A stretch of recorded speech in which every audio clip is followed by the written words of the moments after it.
बिस्मिल्लाहिर्रहमानिर्रहीम।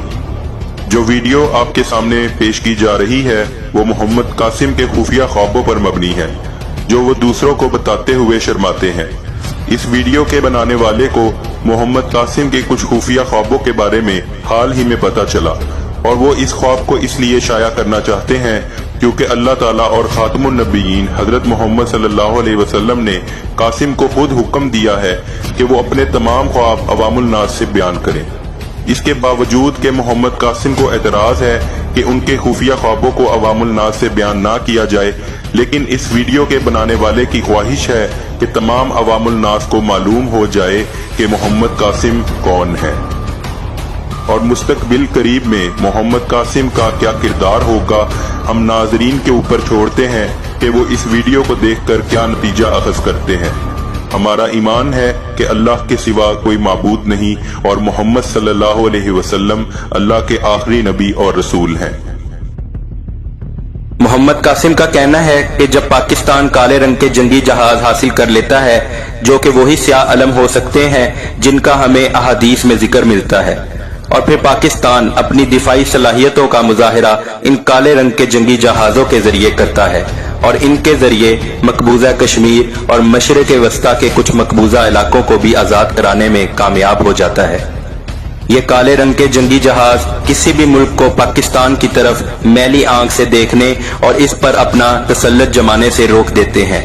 दुनिया हैरत ज़दा होती है कि पाकिस्तान ने इतनी आला सलाहियत कहां से हासिल कर ली। जो मुल्क भी पाकिस्तान को नुकसान पहुंचाने की नीयत से आगे बढ़ता है, ये काले रंग के जंगी जहाज उसको निशाने इबरत बना देते हैं। इस तरह अल्लाह ताला पाकिस्तान के लिए तदबीर करता है और यूं पाकिस्तान में अमन व अमान कायम हो जाता है और इस अमन व अमान से फायदा उठाते हुए पाकिस्तान को तरक्की करने का मौका मिल जाता है। मजीद ये कि पाकिस्तान को जंगे अजीम सोइम की तैयारी करने का मौका भी मिल जाता है। दुनिया भर के मुसलमान इन काले रंग के जंगी जहाजों का मुशाहिदा करते हैं और मुसलमानों की एक बहुत बड़ी तादाद दूसरे ममालिक से हिजरत करके पाकिस्तान में आकर बसना चाहते हैं और इस्लाम की निशाते सानिया में अपना किरदार अदा करना चाहते हैं। चनाचे पाकिस्तान में तमाम दुनिया के मुसलमान आकर बसना शुरू हो जाते हैं जिनकी जुबानें, सकाफत और तौर तरीके सब मुनफरिद और जुदा होते हैं। पाकिस्तान एक मुत्तहिदा इस्लामी मुमलिकत बन जाता है जहां किसी भी किस्म की रंगो नस्ल की तफरीक नहीं होती। कोई इस बात को अहमियत नहीं देता कि दूसरा यूरोप से ताल्लुक रखता है या अफ्रीका से, मशरिक़ वस्ता से ताल्लुक रखता है या साउथ एशिया से, साउथ अमेरिका से ताल्लुक रखता है या मशरिक़ वस्ता से। तमाम मुसलमान मुत्तहिदा इस्लामी मुमलिकत पाकिस्तान में भाई भाई बनकर रहना शुरू कर देते हैं और माजी के असीबत व कौमियत और लसानियत सब किस्सा पारीना बन जाते हैं। खातमुन नबीयीन मोहम्मद सल्लल्लाहु अलैहि वसल्लम का सच्चा इस्लाम यहाँ के मुसलमानों के दिलो दिमाग में रच बस जाता है। वो मुसलमान जो कभी फिरका वारियत में पड़े हुए थे अब इस्लाम की निशाते सानिया के लिए मिलकर काम करते हैं। दुनिया भर के लोग ये कहना शुरू हो जाते हैं कि कासिम को रोकना आसान काम नहीं, क्योंकि अल्लाह ताला खुद कासिम को हिदायत करता है और इसकी हिफाजत करता है। अल्लाह कासिम की मदद करता है और उसके ख्वाबों को हकीकत में बदलता है। चनाचे पाकिस्तान बहुत ज्यादा तरक्की करता चला जाता है। इसी दौरान पाकिस्तान के मुसलमान कासिम से कहते हैं कि आप मुसलमानों की इमामत का काम संभालिए, यानी इनके लीडर बन जाइए, और इस ख्वाब में वो लोगों को इस बात का मुस्तकिल इनकार करते चले जाते हैं और ये कहते हुए कि मैं इस काबिल नहीं।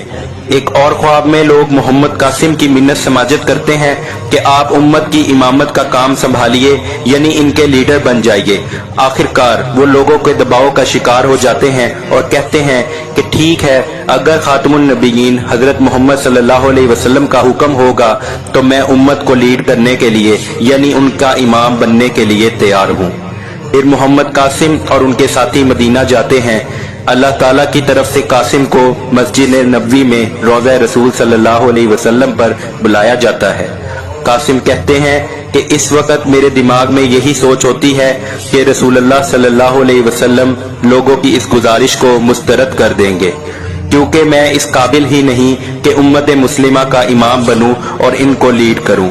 मगर मेरी सोच के बरक्स रसूलुल्लाह सल्लल्लाहु अलैहि वसल्लम कासिम को कहते हैं कि तुम उम्मत के इमाम बनो और उनको लीड करो। اور رسول اللہ صلی اللہ علیہ وسلم قاسم کو ایک چمکدار تلوار دیتے ہیں جو پرانے وقتوں کی محسوس ہوتی ہے۔ رسول اللہ صلی اللہ علیہ وسلم قاسم سے کہتے ہیں کہ اب تم مکہ جاؤ اور اللہ تعالیٰ کا شکر ادا کرو اور مسلمانوں کی رہبری کرو۔ یہاں پر قاسم پریشانی کا شکار ہو جاتے ہیں کیونکہ وہ اپنے ساتھیوں کے سامنے اس تلوار کے ساتھ نہیں جا سکتے جو خاتم النبیین حضرت محمد صلی اللہ علیہ وسلم نے ان کو دی تھی۔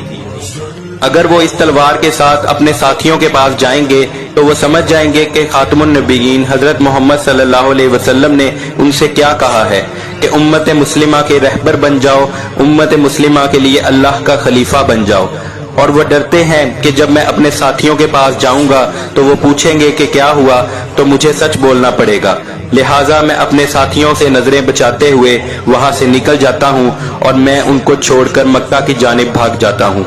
میں مکہ میں اپنے آپ کو عمرہ اور طواف کرتے ہوئے دیکھتا ہوں، وہاں کچھ لوگ مجھے پہچان لیتے ہیں کیونکہ میرے ہاتھ میں رسول اللہ صلی اللہ علیہ وسلم کی دی ہوئی چمکدار تلوار ہوتی ہے، اور یہ خواب یہیں پر ختم ہو جاتا ہے۔